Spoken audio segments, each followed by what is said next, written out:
Muy bien. Entonces, bueno, habíamos hablado pues ya de la actividad mental durante el sueño.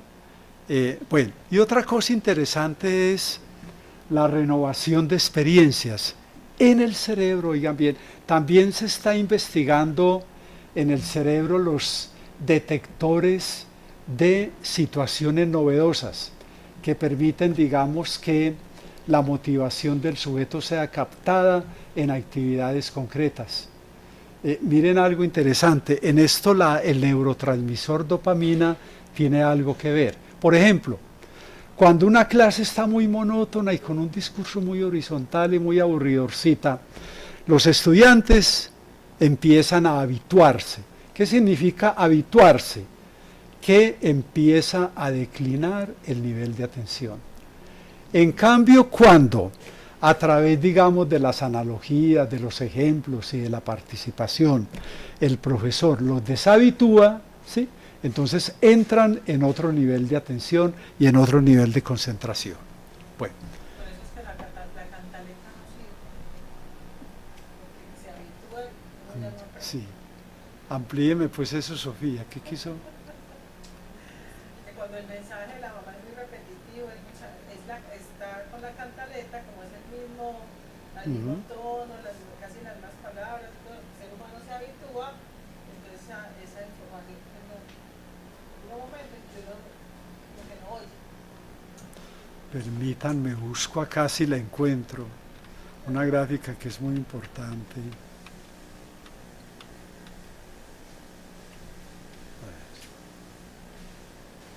Para esto de las experiencias nuevas.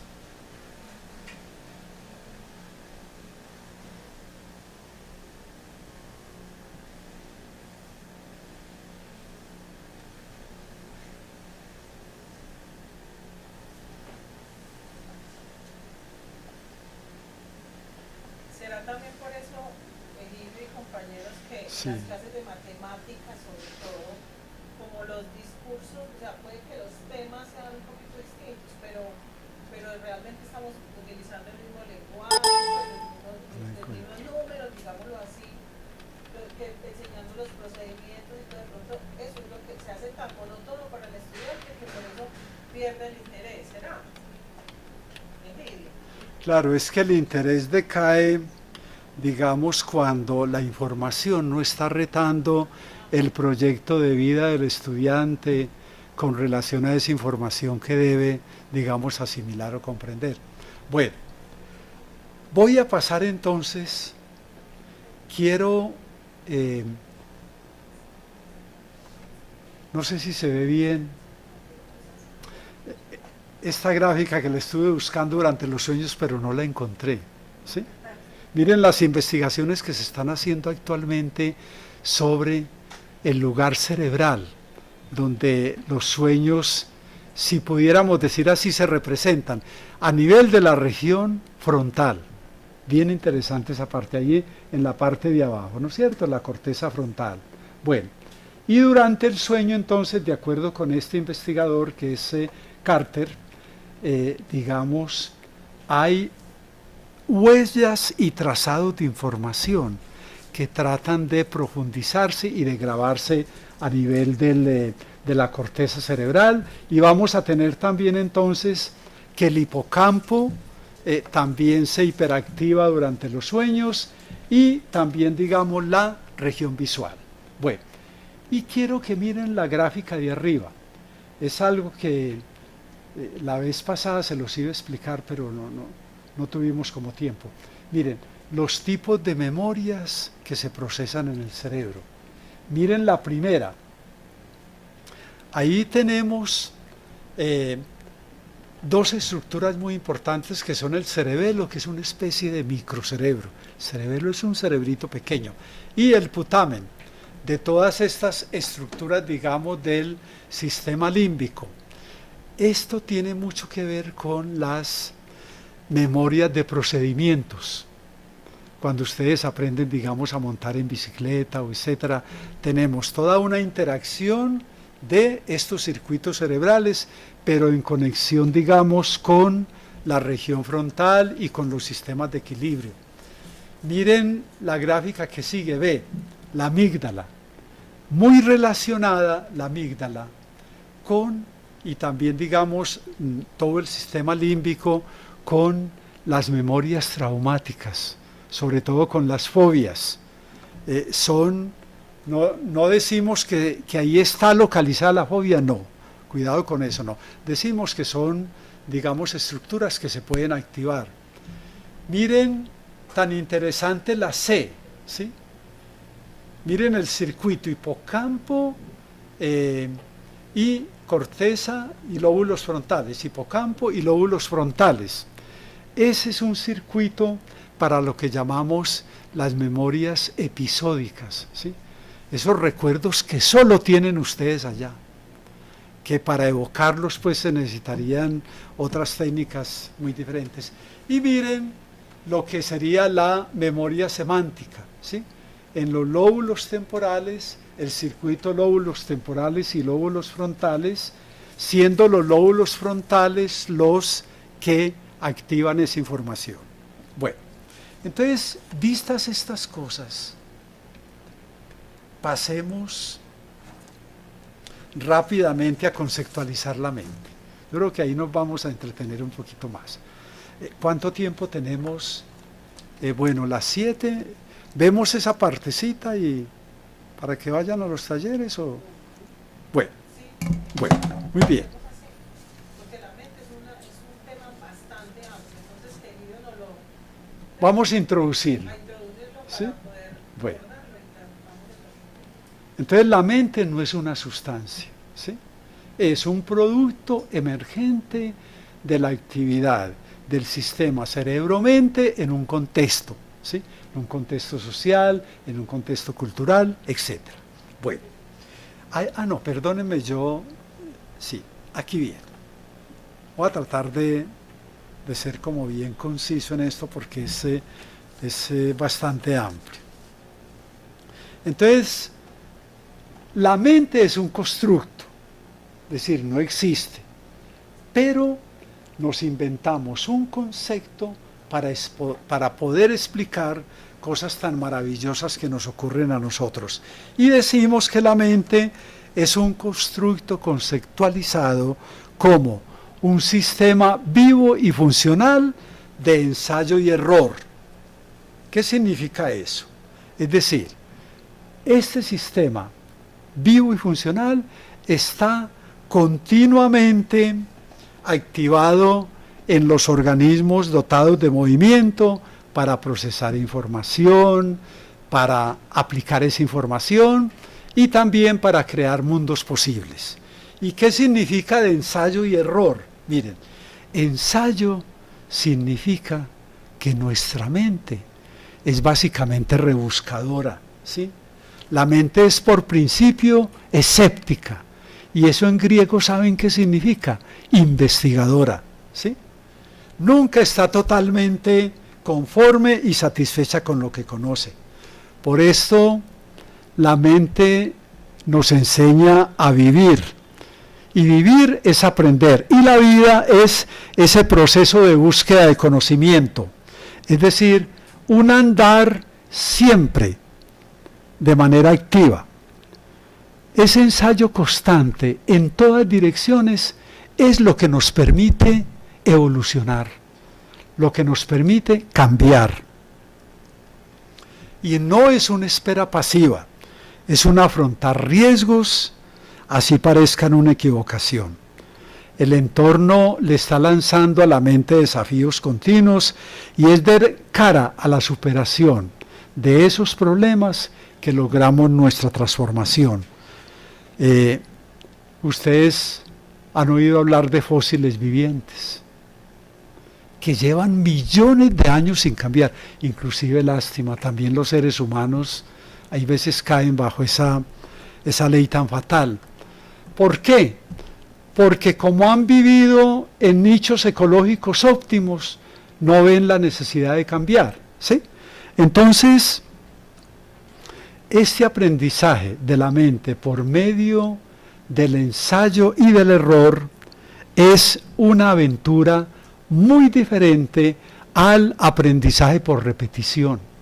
al aprendizaje memorístico, que sencillamente reproduce mecánicamente la información y que con el tiempo se olvida, que se desplaza al inconsciente o se desplaza al automatismo. Miren que, esto lo estudiaremos más adelante, la psicología y la pedagogía tradicional hacían énfasis en el aprendizaje memorístico y toda la teoría de la inducción se basa en esta equivocación. ¿Cuál es la teoría de la inducción? De que nosotros aprendemos a través de los sentidos. Ah, sí, veo todos los días esto, hasta que llego a una hipótesis general y digo, botella.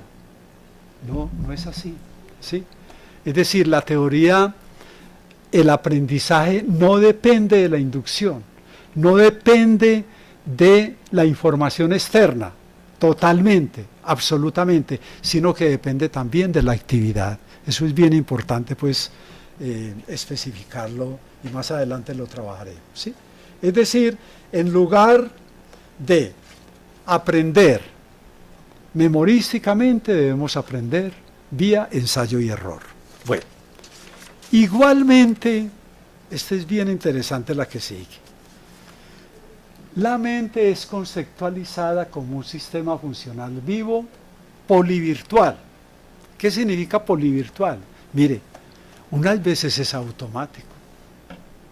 Ustedes pueden cerrar sus ojos y su cerebro sigue funcionando y sigue regulando presiones de agua, bueno, temperatura, todo eso. Bueno, unas veces es automático, muy poquitas veces es intencional, que ese es el mito, que pensamos que somos perfectamente lúcidos y no es así, ¿sí? Solo de pronto solo por ahí un 20 o 40% con los automatismos e intencionalidades se puede, digamos, caracterizar de esa manera, pero generalmente es inconsciente. Y les voy a dar unos ejemplos, que ustedes los podrán mirar más adelante o los podremos profundizar más adelante. Miren, es más inconsciente que inconsciente la mente. Y de hecho, pues el cerebro funciona así, totalmente inconsciente. Bueno, ¿por qué nosotros nos olvidamos de tantas cosas? ¿Por qué nos olvidamos de un nombre? ¿Por qué olvidamos objetos? ¿Sí? ¿Por qué tenemos lapsus linguae? Lapsus linguae es deslizamiento de la lengua. ¿Por qué nos equivocamos? Bueno, ¿qué motivo existe para ello? ¿Por qué yo me encuentro con Sofía y en lugar de Sofía le digo, hola Gloria? Eso no es intencional. ¿No es intencional? Bueno, miremos a ver. Mire, según Freud, en la mayoría de los casos, los motivos son inconscientes, cuando, digamos, tenemos esto que llamamos actos fallidos, que son expresiones del inconsciente. Son fracturas del discurso en las cuales se revela el inconsciente. Pero pues solo voy a dar unos ejemplitos, y que solo se pueden dilucidar a través de la técnica por excelencia del psicoanálisis, que es la asociación libre. Les voy a dar pues algunos ejemplos. Muchas veces los actos fallidos se atribuían, es que está muy fatigado, es que está muy cansado, es que está muy desatento, pero no. Se dan también en personas que mantienen una perfecta lucidez y que no tienen, digamos, gradientes altos de fatiga intelectual. Se trata de fenómenos que entrañan un sentido, una tendencia, de fenómenos que pueden producir en el sujeto un displacer si se expresan directamente, y más bien buscan expresarse por caminos indirectos, ¿sí? Es decir, emergen como una verdadera confesión del inconsciente, como algo que debe silenciarse. Miren estos ejemplos, a ver cómo les parece. Un profesor de anatomía, no es el doctor Gustavo, muy famoso por su arrogancia, explica a sus alumnos el difícil tema de las cavidades nasales. ¿Sí? Les está explicando todo eso de vía respiratoria. Bueno, y al final, pero era pues de esos profesores narcisos, de esos profesores que se creen dueños del conocimiento. Bueno, y al final les pregunta, oye, ¿entendieron? Y todos felices habían entendido el tema de las cavidades nasales. Y luego miren con lo que sale, dice, ve qué tan curioso, porque mire, en ciudades de miles de poblaciones se puede contar con un dedo, perdón, con los dedos de la mano quienes entienden las cavidades nasales. Bueno, miren cómo lo que él quiere decir con esa frase tan abreviada es que él era el único que entendía el tema, ¿sí? Bueno, eso por un lado.